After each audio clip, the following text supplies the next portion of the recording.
যেটা করি, সর্বমঙ্গল মঙ্গলে শিবে সবার্থ সাধিকে অরণ্যে ত্রম্বকে গৌরী নারায়ণী নমস্তুতে।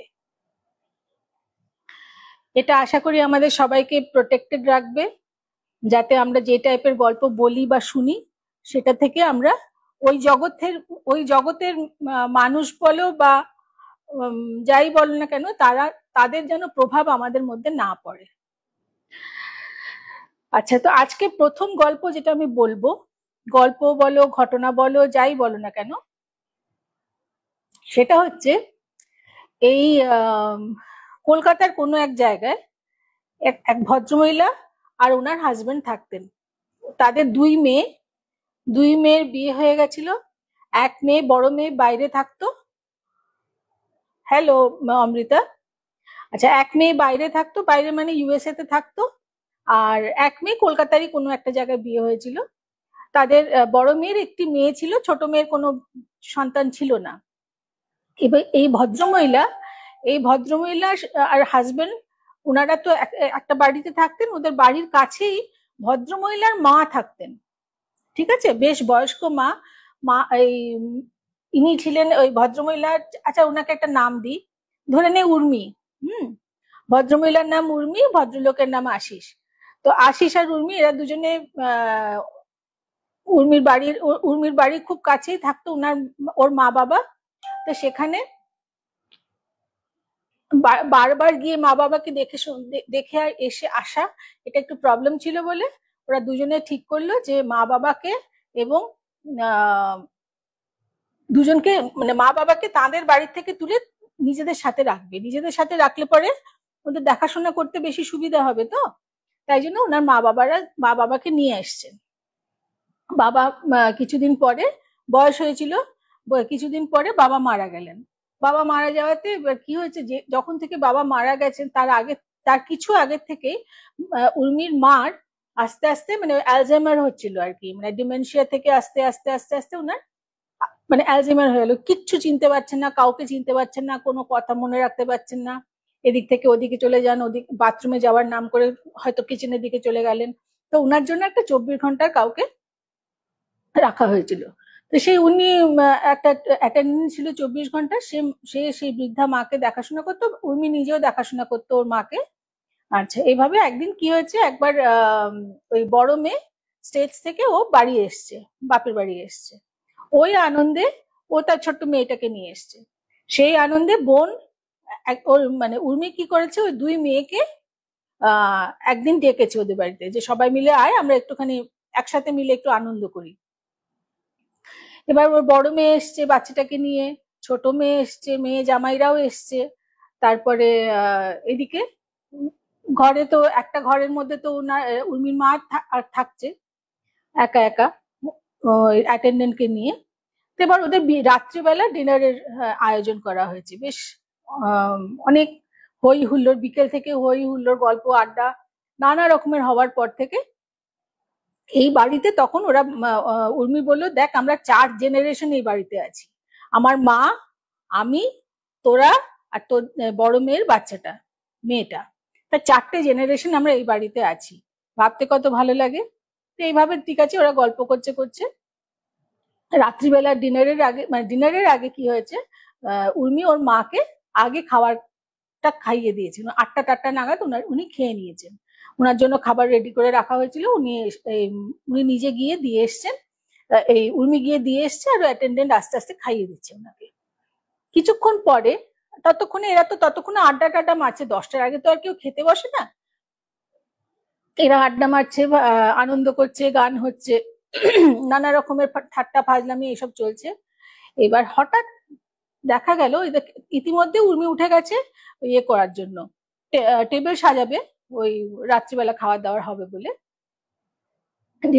ডিনারের আগে যেমন করে মারা, সেটা করতে গেছে। হঠাৎ দেখা গেল ভদ্রমহিলার মা মানে উর্মির মা, ওই বয়স্ক মহিলা আস্তে আস্তে ঘর থেকে বেরিয়ে আসছে, আর অ্যাটেন্ডেন্টটা বারবার বলছে ও মাসিমা, ও মাসিমা, ও মাসিমা করছে। তো বুঝতে পারছি না কি হলো। উর্মি দৌড়ে গেছে, কি হলো মা, কি চাই কি চাই, ডাকছে আমাকে, ডাকছে, ঠিক এভাবে ডাকছে। কে ডাকছে তোমাকে? কেউ ডাকছে না, চলো চলো ঘরে চলো।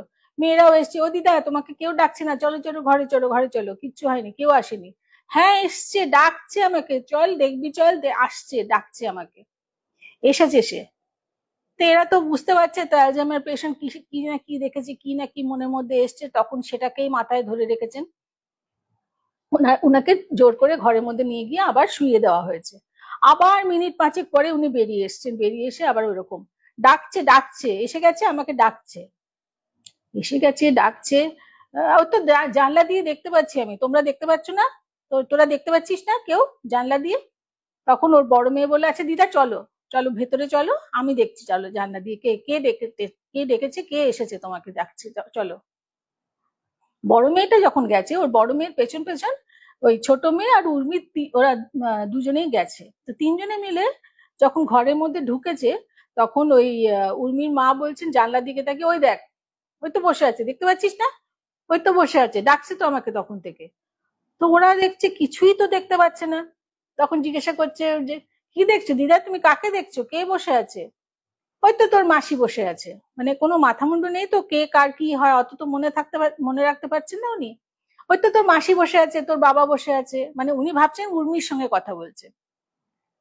তো উর্মি বলছে, ও মা কেউ তো নেই, বাবা তো নেই, মাসি তো আর তাছাড়া মাসি আসবে কি করে, মাসি তো উড়িষ্যায় থাকে।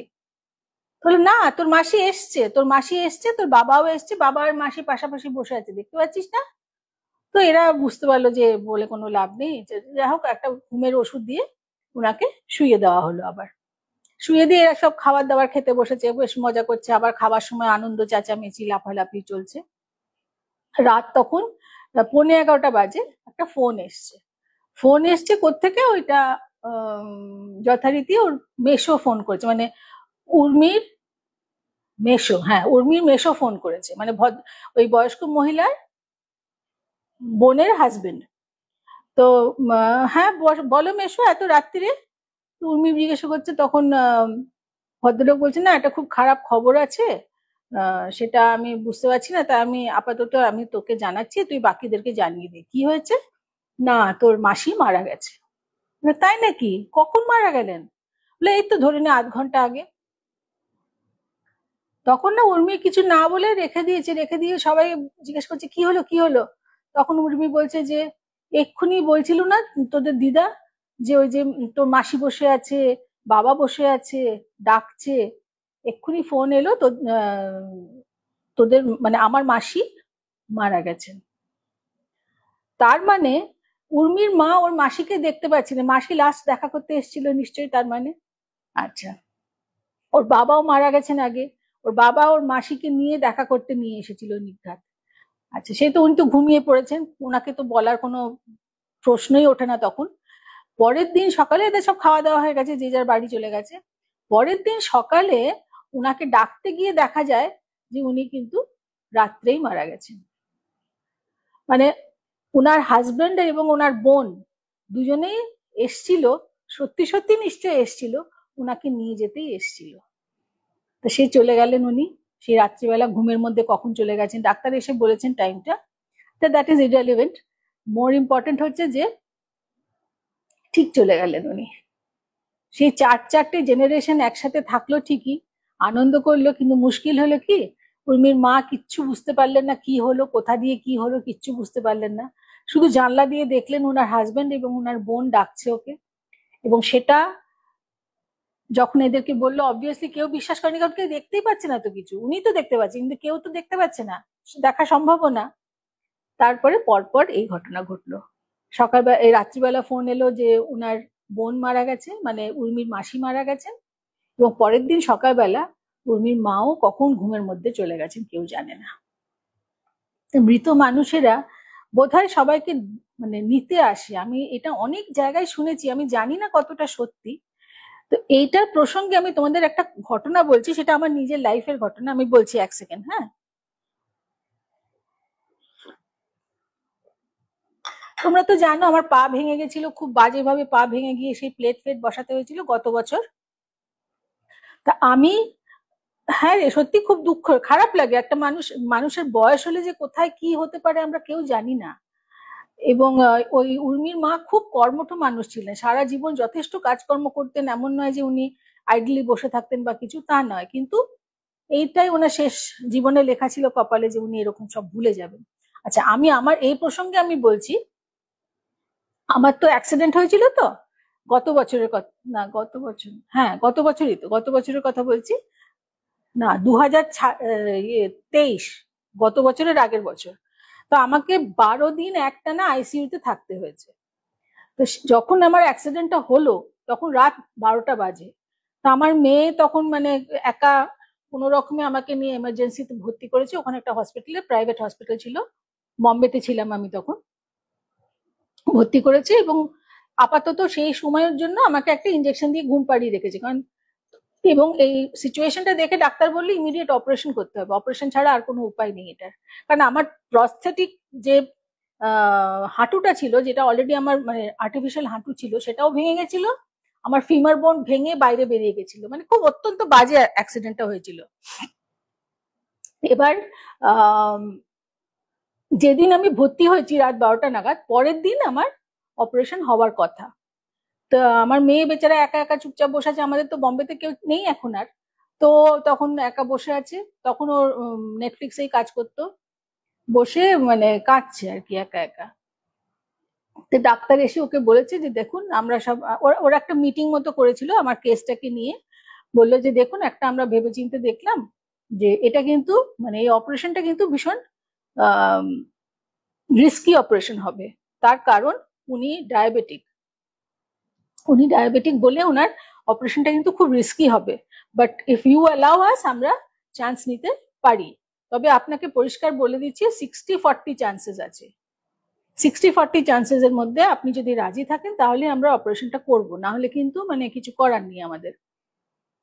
তো মেয়ে একা একা বসে কি ডিসিশন নেবে, ও না করবে তাও হয় না, আবার হ্যাঁ করবে তাও, মানে ও কি করবে বুঝতে পারছে না। ও বললো হ্যাঁ ঠিক আছে, যা করতে হয় আপনারা করুন। তখন ডাক্তারবাবু বললেন যে আপনাকে বন্ড সাইন করতে হবে, এটার জন্য, এই অপারেশনটার জন্য আপনাকে বন্ড সাইন করতে হবে। তো মেয়েটা একা একা বসে বসে রাত্রিবেলা না পরের দিন সকালবেলা ডাক্তারদের আরো ফার্দার ফর্মালিটিস গুলো শেষ করে বন্ড সাইন করলো। বন্ড সাইন করে পরের দিন আর কি আমাকে ওটিতে নিয়ে যাচ্ছে। আমাকে যাওয়ার সময় বলছে, তখন কিন্তু আমি মানে সেমি কনসিয়াস, ঠিক ভালো বুঝতেও পারছি না, অথচ মানে এত যন্ত্রণা এত যন্ত্রণা, তো আমি সেমি কনসিয়াস ছিলাম। আমাকে ডাক্তারবাবু বললেন, অল্প একটু বয়সী ছেলে, অল্প বয়সী ছেলেটা, সে বললো আন্টি 20 মিনিট কা বাত হ্যায়, বাস 20 মিনিট মে সব কুছ হো জায়গা। আমি ভাবছি বাবা ঠিকই আছে, 20 মিনিট তো কি এমন জিনিস, আমি তো এর চেয়ে অনেক বেশি সময়ের জন্য আমাকে ওটিতে থাকতে হয়েছে কোনো এক সময় কোনো কোনো ব্যাপারে।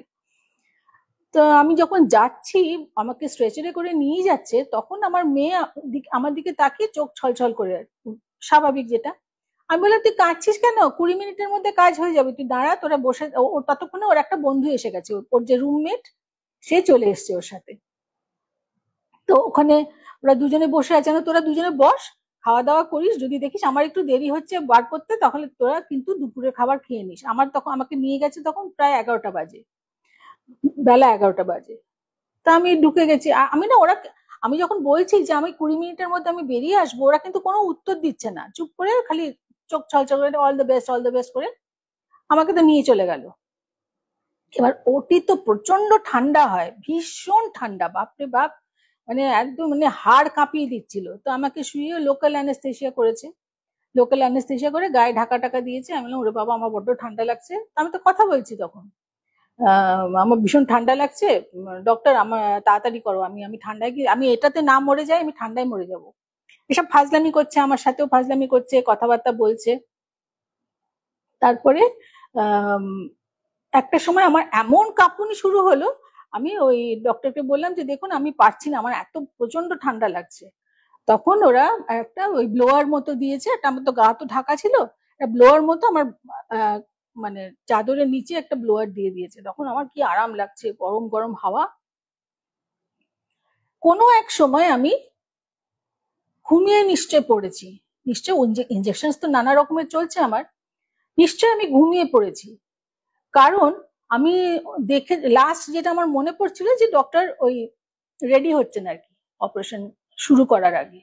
কিন্তু আমি যখন জেগে গেছি, যখন আমার চোখ নেক্সট খুললো, তখন আমি দেখছি ডক্টর বলছে প্রায় শেষের দিকে। তাহলে বাবা 20 মিনিট ঘুমালাম আমি। তো আমি বললাম হয়ে গেছে বেটা, অল্প বয়সী ছেলে বলে ওর সাথে ওভাবে কথা বলতে পেরেছি। বলে হ্যাঁ आंटी अब हो गया, लास्ट बाकी है, आप चुपचाप लेटे रहिए, कुछ नहीं हुआ, सब कुछ everything is okay, operation successful. কি ঠিক আছে, ভালো কথা। আমি তো শুয়ে আছি। তারপরে আমাকে আস্তে আস্তে স্ট্রেচার থেকে নামিয়ে যখন রুমে নিয়ে যাচ্ছে, তখনও দেখি আমার মেয়ে ওখানেই দাঁড়িয়ে, স্বাভাবিক সেটা, মেয়ে আর মেয়ে বন্ধু ওখানেই দাঁড়িয়ে আছে। মানে মেয়েটা মুখটা দেখে মনে হলো রিলিভড, অবভিয়াসলি রিলিভড হবে। তারপরে যখন ইয়েতে এসছি, রুমে আইসিইউতে দিয়ে দিয়েছে আমাকে তখন। তার তো আমি তখন যেহেতু লোকাল অ্যানেস্থেশিয়া ছিল সেই জন্য আমি অতটা মানে ঘোরের মধ্যে ছিলাম যে তা নয়। আমি এমনি শুয়ে আছি, পাটা অবশ্যই কোনো ফিলিং পাচ্ছি না পায়ে। কিছুক্ষণ পরে মেয়ে ওরা একটা কি লিকুইড মতো আমাকে দিল, না লিকুইড দিল না, সরি, আমার তো স্যালাইন চলছিল, কি একটা দিল যেন একটা আমাকে খেতে নিয়ে। তো আমার মেয়ে বলছে নার্সকে যে নার্স আমি খাইয়ে দেবো মাকে। নার্স বলছে না, এক্ষুনি আজকে অপারেশন হয়ে এসছে, তুমি বুঝবে না কি করে কি করতে হয়, তুমি ছাড়ো, তুমি মার সাথে কথা বলে যেতে পারো। তা আমি বললাম বাবা 20 মিনিট, জানিস তো মেয়েকে বলছি যে জানিস তো জিকু কোথা দিয়ে 20 মিনিট বেরিয়ে গেল, কি ঘুমিয়েছি রে আমি।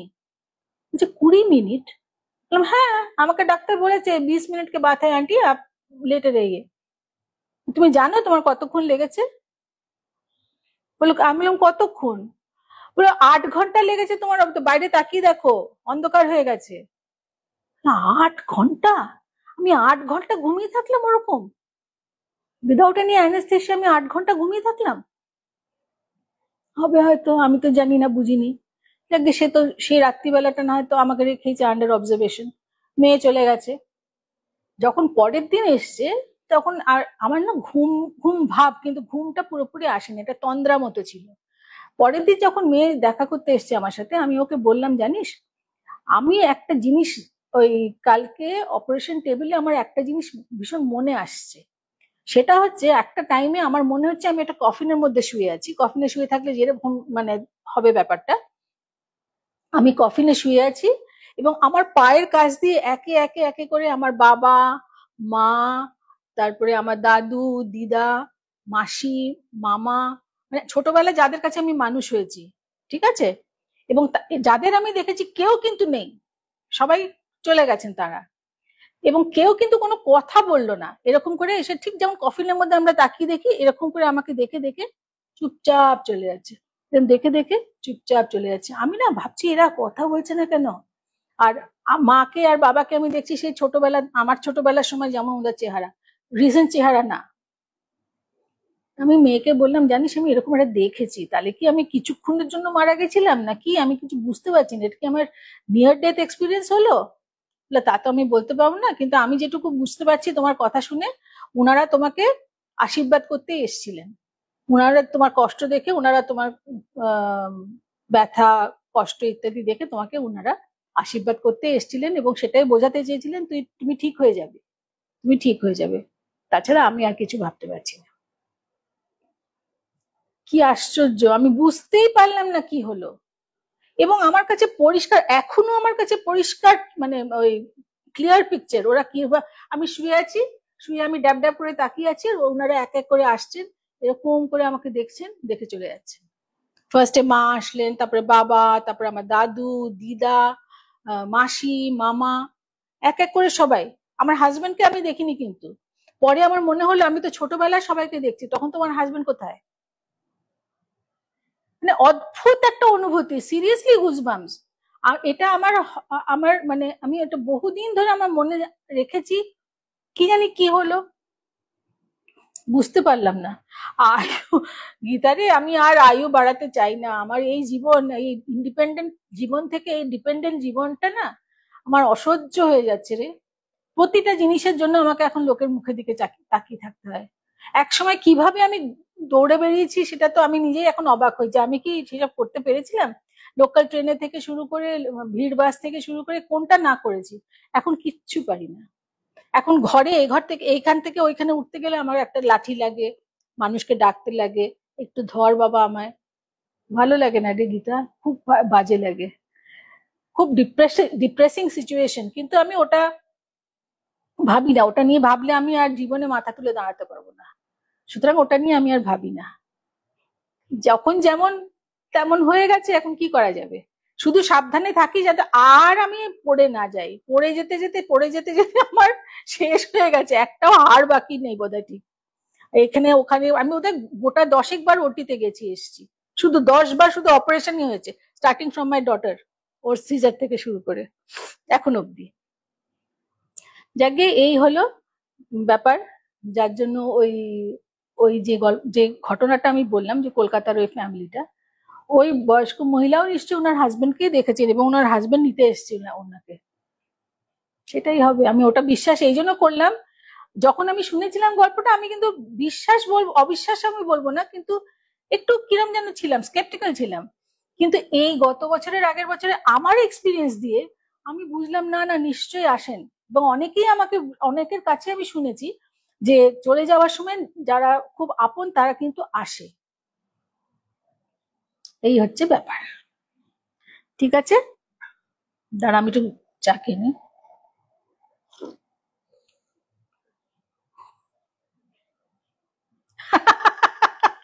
আমি ওটি ফেরত, সত্যি এটাও একটা অ্যাচিভমেন্ট বল, ওটি ফেরত আসা।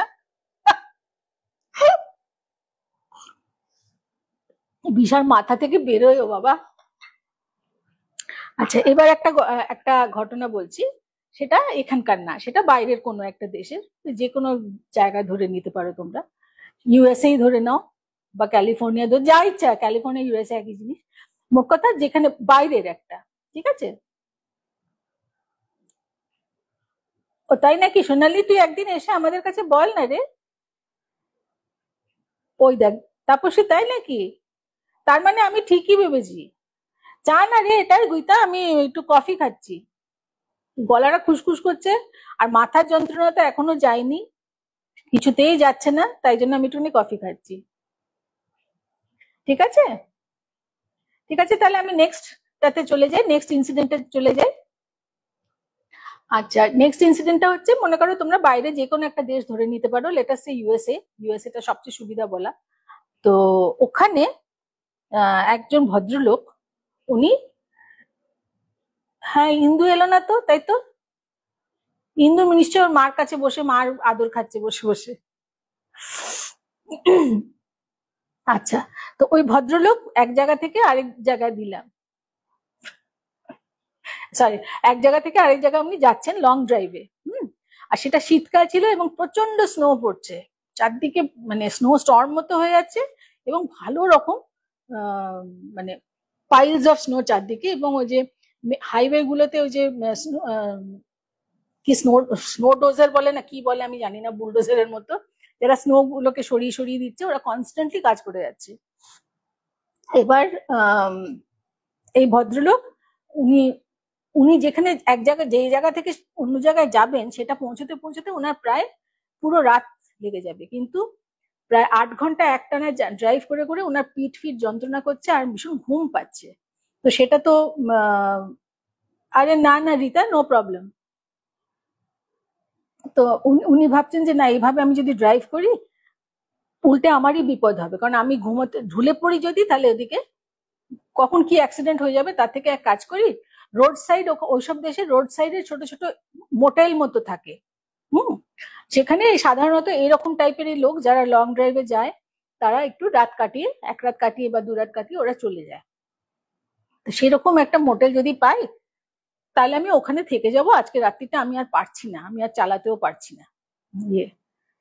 তখন উনি যেতে যেতে দেখেন দূরে একটা সাইন দেখা যাচ্ছে, মোটেলের সাইন দেখা যাচ্ছে। উনি আস্তে করে ওখানে দেখলেন, মোটেলটা না দেখে, বাইরে থেকে দেখে উনি ভাবছেন যে এটা কিরকম জানি একটা জায়গা, মানে ভীষণ একটা ড্যাম্প ড্যাম্প দেখতে, একটা পুরনো পুরনো দেখতে। 5 স্টার উনি আশা করেননি, কিন্তু এট দ্য সেম টাইম একটুখানি পদের হবে তো সেটা উনি চেয়েছিলেন। কিন্তু তা না, একটু কিরম যেন পুরনো পুরনো। কিন্তু তখন ওনার আর কোনো উপায় ছিল না, উনি আর পারছিলেন না। উনি সেইটার ওই পার্কিং লটে ওনার গাড়িটা রেখে চাবিটা নিয়ে উনি ফ্রন্ট ডেস্কে গেছেন। ফ্রন্ট ডেস্কে গিয়ে দেখে একটা প্রচন্ড বুড়ো থুত্তুরে লোক, কিরম যেন, সে হাত পা নাড়াতেই 100 ঘন্টা। তাকে গিয়ে বললে এরকম আমাকে একটা ঘর আজকে রাত্রির জন্য দিন, আমি আজকে রাত্রিরে থেকে কালকে সকালে আমি চেক আউট করে যাব। সে লোকটা যেন কথা বলতেও যেন ওর একটা ভীষণ পরিশ্রম হচ্ছে, কোনো কথা না বার্তা না, আস্তে আস্তে নড়তে নড়তে গিয়ে একটা সরি চাবি নিয়ে এসে ওর হাতে দিয়ে বললো অত নম্বর, ঘরটা লেখা ছিল চাবির গায়ে, অত নম্বর ঘরের দিকে এরকম করে তাকিয়ে বললো। আর সেই ঘরটা ছিল, বিল্ডিংটা ইউ শেপে ছিল, ইউ শেপের, ধরে নেওয়া যায় লেফট সাইডের কর্নারে হচ্ছে ওই ফ্রন্ট ডেস্ক, আর ঠিক তার অপোজিটে মানে ইউ এর রাইট সাইডের কর্নারে ঘরটা দেখিয়েছে, ওখানে যাও। তো লোকটা ভাবলো বাবারে কিরম যেন লাগছে, ওর ভালো লাগছে না একটু, কিন্তু যেটা বললাম, হ্যাঁ স্নো ব্লোয়ার সরি। তো ওরা ইয়ে ওই ভদ্রলোক গিয়ে ওই ঘরটাতে ঢুকলেন, ঢুকে দেখছেন যে বাবা কিরম যেন মানে বিছানাপত্র একটা সাবস্ট্যান্ডার্ড, কোন রকমে যা হোক দরজা বন্ধ করে লক করে একটুখানি হাত পা ধুয়ে শটান বিছানায়, মানে উনি আর পারছেন না, শটান বিছানায় শুয়ে প্রায় ঘুমিয়ে পড়েছেন, এত ক্লান্ত ছিলেন উনি, ঘুমিয়ে পড়েছেন। হার্ডলি বোধহয় এটা যখন উনি এখানে ঢুকেছেন তখন রাত 11টা হবে, প্রায় ধরে নাও ঘন্টা দুয়েক পরে উনার দরজার মধ্যে ঠকঠক ঠকঠক করছে কেউ। তো উনি প্রথমে ভাবলেন আমি ঘুমের মধ্যে কিছু ভুলভাল শুনছি, কিন্তু কিছুক্ষণ পরে আবার ঠকঠক করছে কেউ। আর বাইরে প্রচুর স্নো পড়েছে, তো মানে বারান্দা, ওপেন বারান্দা ছিল, প্রচুর স্নো পড়েছে, স্নো এর উপরে মানে ফুটস্টেপস এর আওয়াজ পাচ্ছেন। তো উনি ভাবছেন তো আমি তো খুলবো না, এখানে তো আমি কাউকে চিনিও না। তো কোনো রকমে আস্তে আস্তে উঠেছেন, উঠে জানলা দিয়ে পাশে একটা দরজার পাশে একটা বড় জানলা ছিল, জানলা দিয়ে দেখার চেষ্টা করছেন, কাউকে দেখতে পাচ্ছেন না। তখন উনি ফ্রন্ট ডেস্কে ফোন করেছেন, ফোন করে বলছেন দেখুন আমার বাড়ির ঘরের বাইরে একটা কেউ এসছে, আপনি প্লিজ একটু আসুন, আমি ভয় লাগছে আমার, কে আসছে আমি বুঝতে পারছি না, আমি দেখতেও পাচ্ছি না তাকে, কিন্তু আমি পরিষ্কার একটা ঠকঠক আওয়াজ পেয়েছি, আপনি একটু আসুন কাইন্ডলি। তখন সে কিছুক্ষণ মানে মিনিট পাঁচেক পরে ধরা যায় ওই বুড়ো লোকটা নড়বড় নড়বড় নড়বড় করতে করতে এসছে, এসে ও দরজা ঠকঠক করে বলছে আমি। তখন ওই ভেতরে যে ছিল ভদ্রলোক উনি দরজা খুলেছেন, খুলে বললেন যে কি, লোকটা জিজ্ঞেস করছে কি হয়েছে, কি আবার হবে, এরকম এরকম একটা লোক এসেছিল, নিশ্চয়ই কেউ, কারণ ফুট ফুট স্টেপস এ মানে ফুটপ্রিন্টস গুলো দেখা যাচ্ছে, এই জন্য আমি আপনাকে ডাকছি, আমি দরজা খুলিনি। লোকটা না নির্বিকার ভাবে একটা যেন কোনো এক্সপ্রেশন লেস একটা মুখ, চারদিকে একবার এরকম করে তাকালো, তাকে কিছু না কেউ নেই বলে সোজা আবার ফ্রন্ট ডেস্কের দিকে হাঁটা দিল, দরজা বন্ধ করুন। তো ভদ্রলোক বলে এ কিরকম লোক রে বাবা, যাকে উনি দরজা বন্ধ করে ভালো করে তালা টালা মানে ছিটকিনিটা লাগিয়েছেন, এবং ছিটকিনির নিচে ওই যে হ্যান্ডেলটা ছিল, হ্যান্ডেলের নিচে ঘরে একটা চেয়ার ছিল, সেই চেয়ারটাকে আটকে রেখেছেন যাতে জোর করেও খোলা না যায়। তো একবার ঘুমটা চটকে গেলে যা হয়, তবু উনি যেহেতু ক্লান্ত ছিলেন উনি আর মিনিট 15-20 মধ্যে আবার ঘুমিয়ে পড়েছেন। আবার কিছুক্ষণ পরে ঠক ঠক ঠক ঠক ঘড়িতে মানে ফোনে দেখেন ঘড়িতে যখন 4টে বাজে, ভোর 4টে বাজে, আবার সেই আওয়াজ, আবার সেই পায়ের আওয়াজ পাচ্ছে বাইরে, আবার সেই স্নো মারানোর আওয়াজ পাচ্ছে, উনি তো দরজা খুলবেন না। আবার ফ্রন্ট ডেস্কে ফোন করেছেন, ফ্রন্ট ডেস্কের লোকটা বলছে যে আমি এখান থেকে দেখতে পাচ্ছি কিচ্ছু নেই, কেউ নেই, ঘুমান তো, বিরক্ত করছেন খালি খালি, কেউ নেই, আমি আমি এখান থেকে আপনার ঘর সোজা দেখা যায়, আমি দেখতে পাচ্ছি কেউ কিছু নেই কোথাও। এরপরে লোকটা তো মানে ভদ্রলোক তো আর কিছুতেই মানে ঘুম আসলো না, স্বাভাবিকভাবে ভীষণ ভয় পেয়ে গেলেন উনি, আর ভাবছেন যে কিরকম একটা মোটেলে থাকছি রে বাবা, কেমন একটা ম্যানেজার রেখেছে ওরা, যে যারা ইনহ্যাবিটেন্টস আছে যারা, তাদেরকে এসে একটুখানি হেল্প করে না, দেখে না আমি বাবা কালকে যে প্রথম প্রথম সূর্যের আলো আসা দেখার সাথে সাথে আমি বাবা বেরিয়ে পড়বো এখান থেকে, আমার দরকার নেই, আমার অনেক রেস্ট হয়েছে, যা হয়েছে হয়েছে হয়ে গেছে। উনি সেই ঘাপটি মেরে বসেই থাকলেন, আর কিছুতেই ঘুমোতে পারছেন না ভয়ের চোটে। অবশেষে তখন ওই যখন একটু ভোর হয়েছে প্রায় 5:30 পৌনে 6টা নাগাদ, তখন উনি উঠে ওই রেডি মানে ওই একটা জ্যাকেট ছিল, জ্যাকেট নিয়ে ওনার যে ব্যাকপ্যাক ছিল সেটাকে নিয়ে সোজা দরজা খুলে ওই ফ্রন্ট ডেস্কে চাবিটা ফেরত দিতে গেছেন। চাবিটা ফেরত দিতে যখন গেছেন তখন ওখানে দেখেন একটা অল্প বয়সী মেয়ে দাঁড়িয়ে আছে। মেয়েটা ভদ্রলোককে দেখে না অবাক হয়ে দেখছে, তো ভদ্রলোক ভাবছেন এ আমাকে এরকম করে দেখে কেন। আর যে মেয়েটা ছিল সে নর্মাল আর কি, বেশ স্টাইলিশ, সুন্দর মেয়েটা, অল্প বয়সী মেয়ে। তখন ভদ্রলোকের দিকে কিরকম একটা অবাক ভাবে তাকিয়েছে ভদ্রলোক, কোনো রকমে গিয়ে বললেন দিস ইজ দ্য কি ফর দ্যাট রুম। মেয়েটা বলছে রুম কি, কে দিয়েছে আপনাকে? বলে কেন, আমি কালকে রাত্রিরে এসেছিলাম, কালকে রাত্রি থেকে তো আমি ওই ঘরটাতে আছি, আর এখানে তো একটা বয়স্ক ভদ্রলোক ছিলেন, উনি তো আমাকে এই রুম কিটা দিলেন, আমাকে ওখানে শুতে দিলেন। বলে আজকে সকালবেলা এটা খুলেছে, কাল সন্ধ্যে 6টার সময় এটা বন্ধ হয়ে গেছিল, কেউ থাকে না এখানে, সন্ধ্যে 6টার থেকে ভোর 6টা অবধি এটা বন্ধ থাকে, এই মোটেল খোলে না, অনেক পুরনো তো, খোলে না। আপনি নিশ্চয়ই ড্রিঙ্ক করেছেন, নাহলে ভুলভাল কি বলে যাচ্ছেন। তখন ভদ্রলোক বলছেন আচ্ছা ঠিক আছে, আমি না হয় ড্রিঙ্ক করি, তাহলে এই চাবিটা আমি পেলাম কোথায়? আমি কি জানি আপনাদের চাবি কোথায় থাকে না থাকে? আর যদি সামনে ঝোলা দেখতেও পাই, আমি কি নিজে নিজে গিয়ে রুমের মধ্যে ঢুকে যাবো আর দেখুন আমি টাকা দিয়েছি, দেখুন ওখানে পড়ে আছে টাকা। তখন মেয়েটা দেখছে সত্যি একটা পেপার ওয়েটের নিচে ওই যা দিয়েছিল, যা ক্যাশ, সেটা ক্যাশটা ঢাকা, এই চাপা দেওয়া আছে। আর ভদ্রলোকের দিকে তখন ও হাঁ করে তাকিয়ে বলে এটা কি হলো? ভদ্রলোক বললেন আমার জানার দরকার নেই কি হলো কি হলো না বাবা, আমি পালাই। বলে উনি চাবি নিয়ে গাড়ি চালিয়ে সোজা ওখান থেকে বেরিয়ে গেলেন। তো ঘটনাটা কি হলো তো কিছু বোঝা গেল না। এই মেয়েটা পরিষ্কার বলছে যে এখানে কিচ্ছু থাকে না। আপনি তো বলছেন আপনি রাত 10টা 11টা নাগাদ এসছেন, তখন তো আরোই প্রশ্ন নেই, বিকেল 6টার সময় আমরা বন্ধ করে দিই, যেহেতু এই জায়গাটা ভীষণ পুরনো, তাই জন্য আমরা এখানে 6টার সময় বন্ধ করে ভোর 6টার সময় আমরা খুলি। তা আপনি কি বলছেন, কে কে আপনাকে চাবি দিয়েছে, কি দিয়েছে, আমি তো কিছু বুঝলাম না। এটা একটা মিস্টিরিয়াস ব্যাপার, ভগবান জানে কে ছিল, কোন বুড়ো ছিল, কোন ভূত ছিল ভগবান জানে। কিন্তু ভদ্রলোকের অন্তত ঘন্টা দুয়েক হলো একটু রেস্ট নিতে পেরেছিলেন, এটাই যে একটা প্লাস পয়েন্ট, ব্যাস আর কিছু বলা যায় না এটা সম্বন্ধে। আমি এটা শুনে, গল্পটা শুনে খুব অবাক হয়েছিল, এটা কি হলো, কেউ বলতে পারলো না, বুঝতে পারলো না কি হলো, ভগবান জানে, জানি না।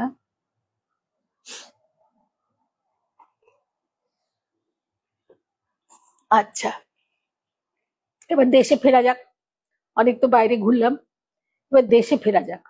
এটা কলকাতারই ঘটনা, ঠিক আছে? এটা আমার অ্যাক্সিডেন্টের আগে হয়েছে, আগে হয়েছে মানে আমি এর আগে শুনেছি। আমার বোনের বাড়ি কলকাতার একটা জায়গায়, সেখানে আমি গেছিলাম। ভুতুড়ে হোটেল, হ্যাঁ রে। এই যারা যারা এসছো, রীতা, তারপরে আমি একটু আগে ভারতীকে দেখলাম, সবাই কিন্তু স্বাগত, সুচরিতাকে দেখছি। আমি না মাঝখানে কথা বলিনি, সেই জন্য কিছু মনে করো না তোমরা। খুব ভালো লাগছে তোমরা এসছো বলে, খুব ভালো লাগছে। আচ্ছা, তো আমি আমার বোনের বাড়িতে গেছিলাম, তো ফিরছি তখন ওই মোটামুটি কটা বাজে, রাত 8টা 9টা বাজে, উবার করে ফিরছি। তা আমি একাই ছিলাম, উবার করে ফিরছি, হালদিরামের কাছে প্রচন্ড জ্যাম, ভীষণ জ্যাম। ওই ওই চাকলা চলো হয় না, সেই যশোর রোড দিয়ে যাচ্ছে, তাই জ্যাম হয়ে গেছে, ওই পুরো মানে কোন অব্দি জ্যাম গেছে বোধহয়, লেক টাউন অব্দি জ্যাম চলে গেছিল। আমি তখন হালদিরামের অব্দি এসেছি, জ্যাম কখন খুলবে কিচ্ছু জানি না। তো কি করব, আমার বসে থাকতে থাকতে আমি ফেড আপ হয়ে গেছি। আমি তখন উবার ওয়ালাকে বলছি, হ্যাঁ ড্রাইভারকে বলছি, দাদা আপনি কত বছর বছর ধরে চালাচ্ছেন? বলে আমি বহু বছরই চালাচ্ছি, এসব ওর সাথে বকবক করছি। বকবক করতে করতে আমি বললাম আপনার কি কোনো এমন কোনো ঘটনা জানা আছে যেগুলো, যেটা আপনার এই এই চালক জীবনে হয়েছিল? বলে দেখুন আমার নেই, আমি আমি ছেলেটার বয়সও খুব একটা বেশি ছিল না, 40-40 মতো হবে, আমার বাবার জীবনে ঘটেছে। কি ব্যাপার আমাকে বলা যাবে? তাহলে একটু সময়টা কাটে আর কি, না কতক্ষণ এরকম বসে থাকবো চুপচাপ। বলে হ্যাঁ দিদি বলছি আমি। ওর বাবা তখন কিন্তু ওলা উবার এসব কিচ্ছু ছিল না, আমাদের সেই হলুদ ট্যাক্সি ছিল আমাদের, সেই সময়কার কথা, এটা 1975-এর কথা। হুম, ও বললো, মানে ড্রাইভারটা বললো আমাকে, ওর বাবা ইয়ে করছে, ট্যাক্সি চালাচ্ছেন। উনার একটা অদ্ভুত হ্যাবিট ছিল, উনি রাত্রিবেলা সারা রাত ধরে ট্যাক্সি চালাতে উনি খুব পছন্দ করতেন। তার একটা কারণ, উনি বলতেন যে ট্রাফিক কম থাকে, কম থাকে, ভাড়া বেশি পাওয়া যায়, মানে ভাড়া মানে টাকা টাকা বেশি পাওয়া যায়, সেই জন্য আমার ওটা বেশি পছন্দ। তো উনি সন্ধ্যে থেকে সারা রাত চালিয়ে ভোরবেলা উনি বাড়ি ঢুকতেন।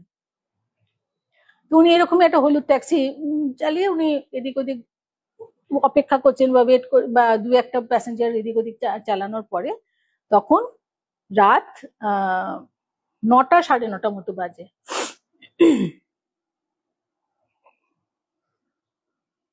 9টা 9:30 বাজে হঠাৎ উনি দেখেন এয়ারপোর্টের কাছে ছিলেন উনি তখন। তখন ভিআইপি রোড টোড মানে এত সুন্দর হয়নি, ও অত্যন্ত বাজে ছিল। 75-এ তো বুঝতেই পারছো, বেশি চারদিকে খালি ইয়ে ছিল, তোমার জঙ্গল ছিল, অনেক উল্টোপাল্টা লোকের বসতি বাসতি নানা রকম ব্যাপার ছিল। তখন তখন এত ভালো পরিষ্কার কলকাতা তখন ছিল না।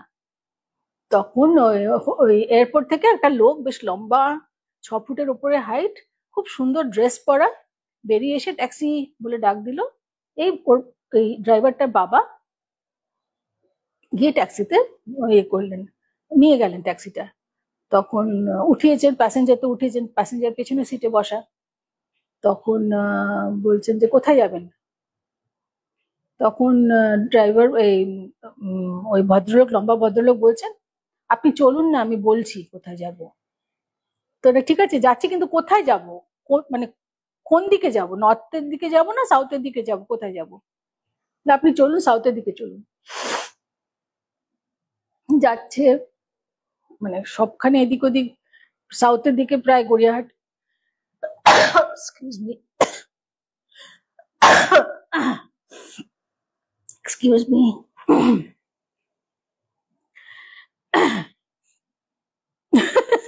গীতা,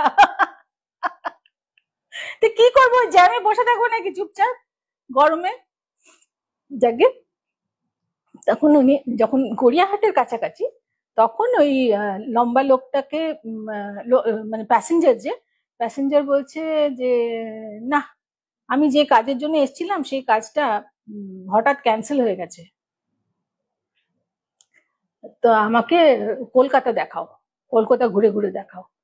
তখন বাবা ওর মানে, এখন আমি ট্যাক্সি ড্রাইভার হিসেবে বলছি ওনাকে, যে আগে ছিল এই ড্রাইভারের বাবা, সে ট্যাক্সি ড্রাইভার বলছে এখন এত রাত্রিবেলা আপনাকে আমি কি কলকাতা দেখাবো, আপনাদের তো সকালবেলা আসলে পরে আপনাকে আমি ঘুরিয়ে ঘুরিয়ে সব দেখিয়ে দিতাম, কোনো অসুবিধা ছিল না।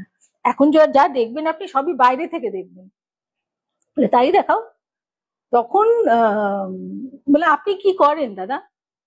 তখন লোকটা বলছে, প্যাসেঞ্জার বলছে আমি আমি আমি একটা কন্ট্রাক্টে কাজ করি, আমি একটা কন্ট্রাক্ট হিসেবে আমি আমার কাজগুলো করি। তো বলে আপনি এখানে এসছেন কি কাজে, বলে হ্যাঁ আমি কাজেই এসছিলাম, কিন্তু আমি এয়ারপোর্টে নামার পরে তোমার ট্যাক্সিতে ওঠার পরে একটা আমার ফোন এসছে, তখন অবশ্য ফোন ছিল না, ফোন এসছে কি করে বললো আমি জানি না। ওর কথা ও খবর পেয়েছে যে ওই পার্টিকুলার কন্ট্রাক্ট, যে কন্ট্রাক্টের জন্য ও এসছে সেটা ক্যান্সেল হয়ে গেছে। হয় ফোন এসছে, না হয় ও ইয়ের থেকে, তোমার এয়ারপোর্ট থেকে ফোন করেছে, কিছু একটা হবে। মোট কথা ও জানতে পেরেছে কলকাতায় নামার পরে যে ওর কন্ট্রাক্টটা ক্যান্সেল। তাই জন্য ও ঠিক করেছে, এসেই যখন করেছে তখন সারা রাত ধরে এরকম হেঁটে সারা ইয়েতে ঘুরে বেড়াবে, ভোরে আবার এয়ারপোর্টে ফেরত এসে কোন একটা ফ্লাইট ধরে যেখান থেকে এসেছিল সেখানে ফেরত যাবে। লোকটা ড্রাইভার জিজ্ঞেস করছে আপনি কোথায় থাকেন। তোমার কি দরকার আমি কোথায় থাকি, কলকাতায় থাকি না, এটুকু তো বুঝতে পেরেছো।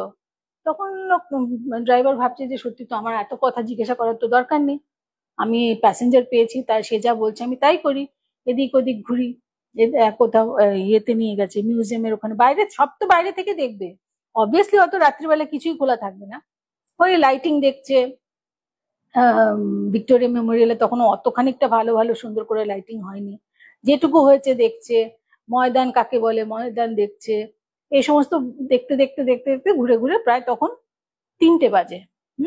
কত কত জায়গায় ঘুরেছে, ঘুরে তখন 3টে বাজে যখন, তখন ইয়ে বলেছে, প্যাসেঞ্জার বলছে ঠিক আছে এবার তুমি আমাকে এয়ারপোর্টে নামিয়ে দাও। তো এয়ারপোর্টে যখন এসছে, আবার ঘুরে টুরে আবার এয়ারপোর্টে এসছে, এয়ারপোর্টে এসে নামিয়ে দিয়েছে।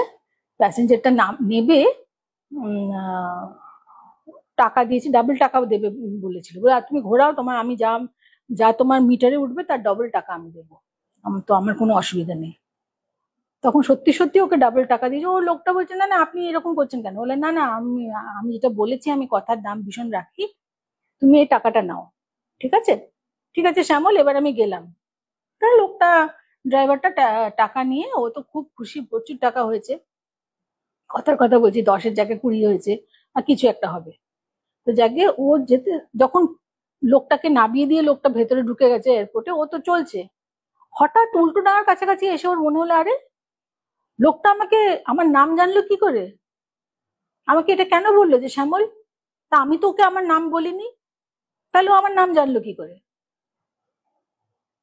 তখন ও না গাড়ি দাঁড় করিয়ে, দাঁড় একটা জায়গায় গিয়ে দাঁড় করিয়ে দিয়ে ভাবছে, কিছুতেই মনে করতে পারছে না যে এই সারা রাতের কনভারসেশনের মধ্যে ও কখনো নিজের নাম বলেছে কিনা।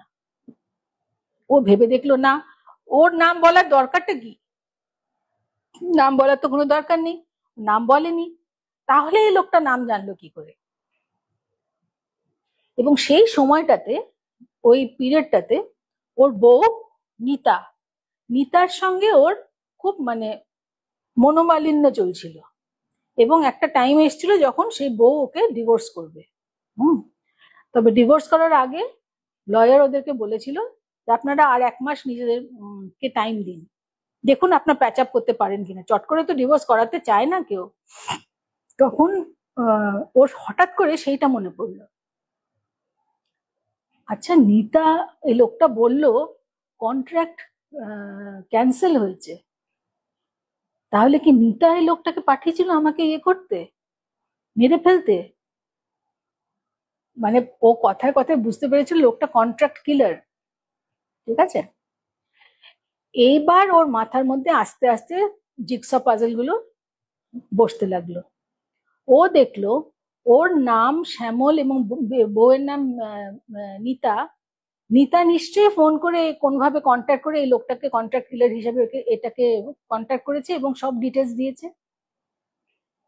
ডিটেলস দেওয়ার পরে কোনো কারণে ওর হয়তো মনে হয়েছে যে না, আমি আর আমার হাজবেন্ডকে আমি আর মারবো না, বলে ওকে হয়তো সেই লাস্ট মোমেন্টে জানিয়েছে যে না না কন্ট্রাক্ট ক্যান্সেল।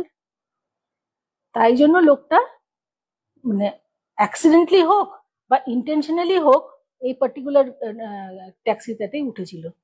তখন বললো, একটা টাইমে ওর মনে হলো কনভারসেশনের মধ্যে ট্যাক্সির নাম্বারটা কিন্তু লোকটা বলছিল, তোমার তো ট্যাক্সির নাম্বার এত না। তো তখন ওটাকে সন্দেহ করেনি, যে কোনো প্যাসেঞ্জার তো ট্যাক্সির নাম্বার দেখতে পারে, বলতেই পারে ট্যাক্সির নাম্বার। তখন ওর সমস্ত কিছু ক্লিয়ার হলো যে ওর বউ এই কন্ট্রাক্ট কিলারটাকে মানে ঠিক করেছিল ওকে মেরে ফেলার জন্য। ও তখন বাড়ি গেছে, বাড়ি গিয়ে ও না হতবাক হয়ে গেছে। বাড়ি গিয়ে কি করবে ও বুঝতে পারছে না। ও যতবার বউকে দেখছে, ওর বউ তো ভোরবেলা উঠে যেমন ওর বর আসে, ও জানে ওর বর ঢুকেছে। শ্যামল না ওকে দেখে কিছুতেই ওর বউয়ের দিকে, উফ বাবা, কিছুতেই ওর বউয়ের দিকে ইয়ে করতে পারছে না, তাকাতে পারছে না। মানে ওর ভীষণ ধড়াস ধড়াস করছে ভেতরটা, যে এত খানিকটা বার মানে এত খানিকটা খারাপ হয়েছিল আমাদের সিচুয়েশন যে ও আমাকে মেরে ফেলার জন্য লোক পাঠিয়েছিল। তখন ও ব্রেকফাস্ট টেবিলে যখন খাবার টাবার দিয়ে বসেছে, তখন শ্যামল নিতাকে বলছে, নিতা তোমাকে একটা প্রশ্ন করব, একদম অনেস্টলি জবাব দেবে, কোনো রকম আমাকে ভয় পাবে না বা কোনো রকম মিথ্যা কথা বলার চেষ্টা করো না, তুমি পরিষ্কার আমাকে বলো, আমি কিচ্ছু মনে করবো না। তো নিতা না একটু ঘাবড়ে গেছে, ঘাবড়ে, হ্যাঁ বলো কি কি জিজ্ঞেস করছো? তুমি আমাকে মারার জন্য লোক পাঠিয়েছিলে না, লোক ঠিক করেছিলে না? নিতা চুপ করে আছে, বলে না চুপ করে থাকলে হবে না, তোমাকে বলতে হবে, তুমি বলো। তখন নিতা বলেছে, হ্যাঁ। তাহলে মারাটা বন্ধ করলে কেন, মানে কন্ট্রাক্টটাকে ক্যান্সেল করলে কেন? তাহলে ওই যে লয়ার আমাকে বলেছে না আমাদেরকে যে 1 মাস দেওয়ার জন্য, সেই জন্য ওই 1 মাস যাতে দিতে পারি, সেই জন্য আমাদের বিয়েটার 1 মাস যেন নিজের একটু চেষ্টা করে দেখি, সেই জন্য আমি ইয়ে করেছি, ক্যান্সেল করে দিয়েছি। তো তুমি জানলে কি করে? তখন শ্যামল সবটা বলল নিতাকে, যে জানো আজকে এই এই হয়েছে। নিতা মাথায় হাত দিয়ে বসে আছে, ভাবতে পারিনি যে এইভাবে ওর প্লটটা যে মানে এক্সপোজ হবে ওর হাজবেন্ডের কাছে, তা আমার ড্রাইভার আমাকে বলছে যে আমার মা, যে আমি বড় হয়ে কথাটা শুনেছি, মা বাবা তারপর থেকে ডিভোর্সও করেনি, ওরা একসাথেই ছিল, এবং পরের দিকে মা মারা গেলেন। কিন্তু মার এই রূপটা যখন আমি মার এই রূপ হতে পারে ভাবতে যখন আমি শুরু করেছি বা বিশ্বাস করতে শুরু করেছি, আমার তখন মাকে আর মা বলতে ইচ্ছা করতো না। আমার খালি মনে হতো আমার মা আমার বাবাকে মারার জন্য গেছিলেন, মারতে পর্যন্ত চেষ্টা করেছে। এই হচ্ছে একটা কথা। তোমরা একটু বসো 2 মিনিট, আমি আসছি। অবস্থা খুব খারাপ, একেই মাথা ব্যথা, তার মধ্যে কোথা থেকে সর্দি লাগলো ভগবান জানে। তোমরা একটু ওয়েট করো।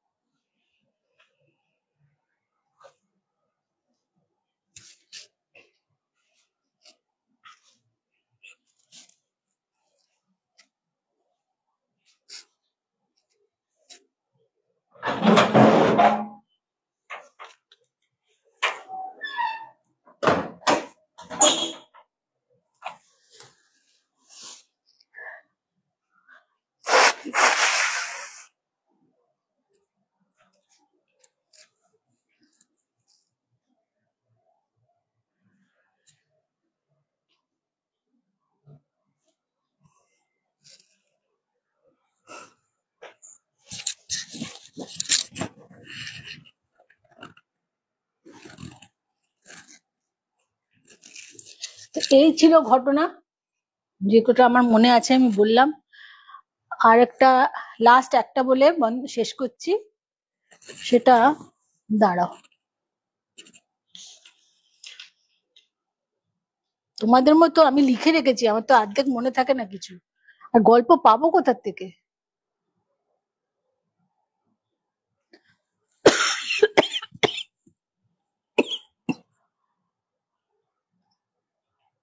আরেকটা ঘটনা আমি বলছি।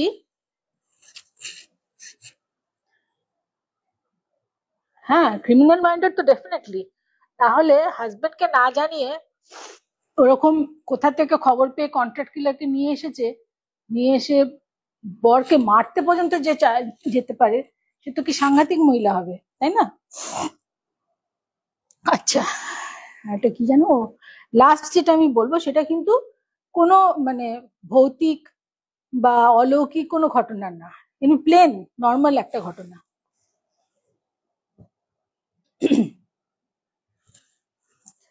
একটা মেয়ে,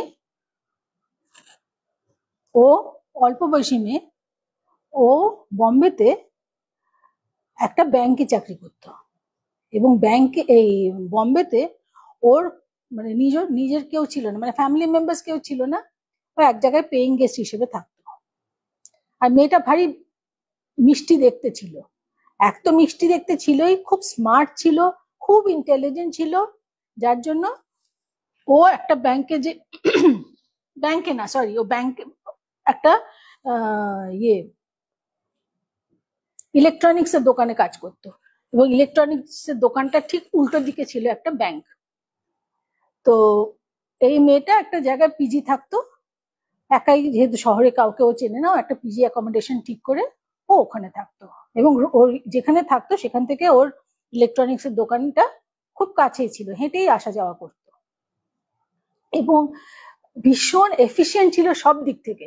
আর দেখা গেল মানে যে ওনার অফ দ্য শপ, সে দেখলো যে এই মেয়েটা জয়েন করার পর থেকে ওর দোকানের সেলস খুব তাড়াতাড়ি, খুব মানে ফাস্ট ইনক্রিজ করেছে, খুব মানে নাম করে ফেলেছে, অল্প সময়ের মধ্যে প্রচুর কিছু জিনিস বিক্রি করতে পেরেছে মেয়েটা। ও তো মানে সেলস পার্সন হিসেবেও কাজ করতো, মানে ও ও ভীষণ মাল্টি ফ্যাসেটেড মেয়ে ছিল আর কি। তবে এই যে ইয়ে ছিল তোমার ওনার অফ দ্য শপ, মালিক যে, সে বলতো ওকে যে দেখো তুমি তো, ও যেহেতু এত ইন্টেলিজেন্ট ছিল, ও বলতো দেখো তুমি ক্যাশটাও তুমি দেখবে, ক্যাশ তুমি দেখবে।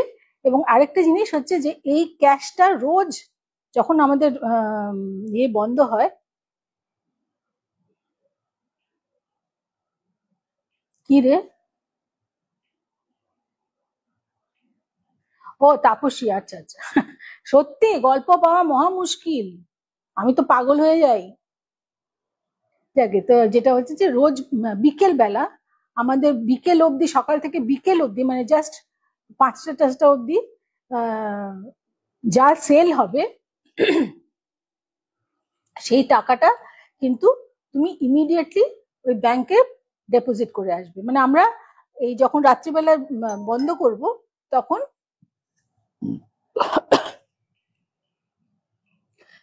দোকানে কোনো ক্যাশ থাকবে না, আমি খুব অল্প সামান্য বাড়ি নিয়ে যাব, আর বেশিরভাগ ক্যাশটা কিন্তু রোজকার রোজ ওই উল্টো দিকে ব্যাংকে তুমি জমা করে আসবে। মেয়েটা বলে ঠিক আছে, আমার কোনো অসুবিধা নেই। তাই করতো মেয়েটা, রোজ বিকেলবেলা 5টা, 5:30 নাগাদ ও বেরিয়ে ব্যাংকটা থেকে, মনে করে ডায়াগোনালি ছিল, ও যেখানে ওদের দোকানটা ছিল সেখান থেকে তেরছা ভাবে, মানে 2-3টে বিল্ডিং পরে ব্যাংকটা ছিল, ও ব্যাংকে দিয়ে আসতো।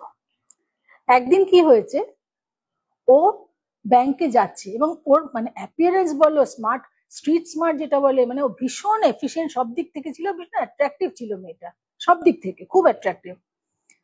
ও যাচ্ছে হাতে একটা পার্স নিয়ে যাচ্ছে, হঠাৎ কি হয়েছে, একটা গাড়ি একটা গাড়ি ঘ্যাঁচ করে এসে ওর পাশে দাঁড়ালো, এমন ভাবে দাঁড়ালো, ওর তখন ফুটপাতেও ওঠার জায়গা নেই, আর যেখানে দাঁড়িয়ে আছে সেখানে আটকে থাকা ছাড়া ছাড়া আর কোনো উপায় নেই ওর। ভ্যানটা এসে দাঁড়ালো, সাইড দিয়ে একটা দরজা খুলে গেল, 2-3টে ছেলে ছিল ভেতরে, 3টে ছেলে ছিল, একটা বেরিয়ে এসে ওর মুখের কাপড় দিয়ে ওকে টেনে ভেতরে নিয়ে ভ্যানটা চলে গেল।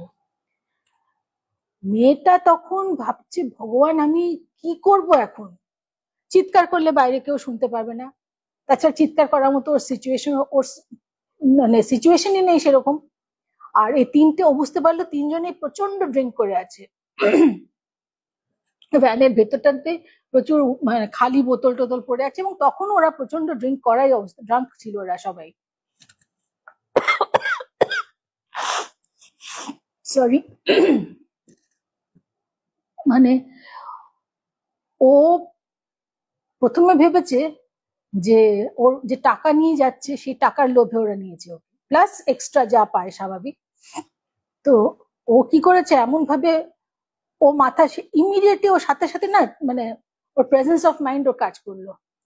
ও ওই লোকগুলো, ছেলেগুলোর সঙ্গে, লোকগুলোরা 3টে ছেলে, অল্প বয়সী ছেলে, 30-35-এর মধ্যে, ও সেই ছেলেগুলোর সঙ্গে তালে তাল মেলাতে লাগলো।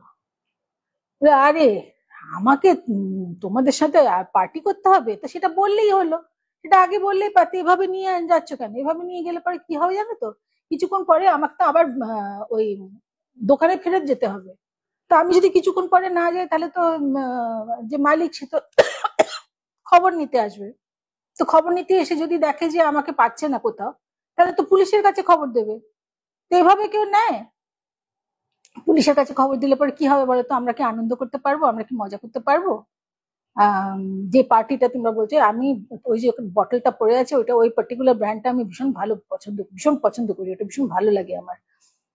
তো এই ছেলেগুলো তো এমনিতেই ড্রাঙ্ক ছিল, তো এই মেয়েটা যখন এইসব বলতে শুরু করেছে, ওরা তো ভেবেছিল মেয়েটা চিৎকার করবে, চেঁচামেচি করবে, মুখটা বেঁধে ফেলতে হবে, এই করতে হবে সেই করতে হবে, কিছু না করে মেয়েটা উল্টো রিয়াকশন দেখাচ্ছে। মেয়েটা বরং বলছে, মানে খুব খুশি হচ্ছে।